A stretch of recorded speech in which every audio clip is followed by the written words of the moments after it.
One 911 call could save a life, and that's absolutely imperative that we remove those barriers to saving lives. Your life or a place to live. That's the choice that a decade-old ordinance in Lakewood has created, critics say. Now a city councilman wants to change that. Like dozens of other cities, Lakewood has a public nuisance law that cracks down on problematic neighbors. But one facet of that law, officials believe, can and has been used to evict and fine victims of domestic violence. News 5's Jordan Vandenberg's been digging into this. He's live for us right now outside Lakewood City Hall tonight.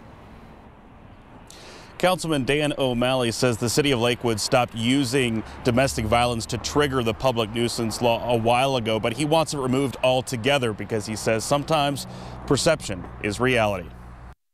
Domestic violence. It can happen anywhere at any time, but a victim's call in Lakewood seeking protection could lead to eviction. It's often a very difficult decision. So if not only you call 911 and you're finally reaching out for help, but then you also get cited on that, and you potentially, it could lead to your eviction, there's just some hesitancy. It's all because of this, Lakewood's public nuisance ordinance. Enacted in 2008, the ordinance contains a list of activities that can lead to fines and evictions. Domestic violence is one of them. Councilman Dan O'Malley wants it stricken from the city's books. It's our practice in Lakewood to not use that, but our law should reflect that practice. Councilman O'Malley will propose a revision that would remove domestic violence as a public nuisance activity. A recent CSU study found that 35% of Lakewood's public nuisance designations were for domestic violence. In 2016, police responded to a woman who had been badly beaten by a boyfriend. Police noted that she was bleeding from her face and suffered fractures and a concussion. Even though that she was the victim, the city's law department wrote her landlord, saying the incident qualified as a nuisance under the ordinance.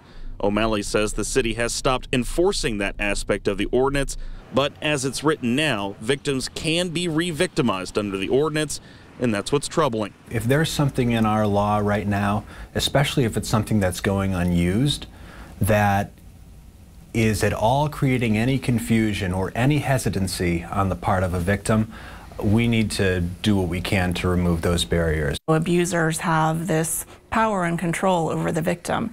So if they are the renter or the owner of the property, and then now they have to move out of that property, the abuser even has additional power. The proposed ordinance has the mayor's support, O'Malley says, and they aren't the only ones. Domestic violence support groups have also cheered the measure. For a long time, we've been hoping and praying that this day would come, and so it's amazing Lakewood is stepping up to the plate. O'Malley says that in addition to domestic violence, stalking and menacing could also be stricken from the public nuisance ordinance. And as for the ordinance itself, these changes could be introduced on Monday. Reporting live in Lakewood tonight, Jordan Vandenberg, News 5.